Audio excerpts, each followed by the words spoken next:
हर जटिल प्रणाली, चाहे वो एक आकाशगंगा हो, एक जीवित जीव हो या फिर मानव विचार, सबकी शुरुआत बुद्धिमत्ता से उत्पन्न संरचना से होती है। प्राचीन भारतीय दर्शन में इस सृजनात्मक बुद्धिमत्ता को एक प्रतीकात्मक रूप में दर्शाया गया है, ब्रह्मा। लेकिन असली प्रश्न ये है कि ब्रह्मा वास्तव में क्या दर्शाते हैं? क्या ये केवल पौराणिक कथा है या वास्तविकता के संगठन का कोई गहरा अवलोकन? शास्त्रीय भारतीय दार्शनिक परंपराओं में ब्रह्मा को ब्रह्मांडीय चक्र के भीतर सृजनकर्ता के रूप में वर्णित किया गया है।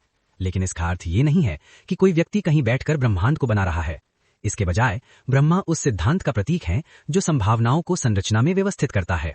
आधुनिक विज्ञान की भाषा में ये कुछ प्रक्रियाओं से मिलता जुलता है, जैसे जटिल प्रणालियों में सेल्फ ऑर्गेनाइजेशन, भौतिकी और जीव विज्ञान में इमर्जेंस, ऊर्जा प्रणालियों में इंफॉर्मेशन स्ट्रक्चरिंग, परमाणुओं से अणु बनना और आकाश गंगाओं का समूह बनना।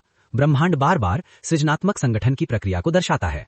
प्रतीकात्मक रूप से ब्रह्मा इसी सृजनात्मक व्यवस्था के सिद्धांत का प्रतिनिधित्व करते हैं। पारंपरिक चित्रों में ब्रह्मा के साथ कई प्रतीक जुड़े होते हैं।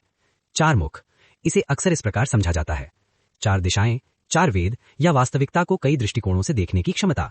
प्रतीकात्मक रूप से यह बताता है कि सृजन के लिए बहुआयामी जागरूकता आवश्यक है। अक्सर ब्रह्मा को कमल से प्रकट होते हुए दिखाया जाता है। कमल कीचड़ में उगता है लेकिन पानी के ऊपर खिलता है। ये प्रतीक है अराजक संभावनाओं से शुद्ध व्यवस्था का उदय।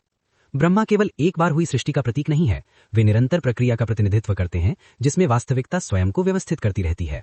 सृजन एक बार की घटना नहीं है, ये संभावना से व्यवस्था के निरंतर उद्भव की प्रक्रिया है। आधुनिक विज्ञान आज उन प्रणालियों का अध्ययन कर रहा है जहां जटिलता सरल अंतःक्रियाओं से उत्पन्न होती है। उदाहरण, न्यूरल नेटवर्क से बुद्धिमत्ता का बनना, जैविक विकास से जटिल जीवन का उत्पन्न होना और ब्रह्मांडीय पदार्थ से आकाश गंगाओं का बनना। इस दृष्टि से देखें तो ब्रह्मा जैसे प्रतीक प्राचीन दार्शनिक प्रयास हो सकते हैं जो वास्तविकता में दिखाई देने वाले पैटर्न को समझने की कोशिश करते थे।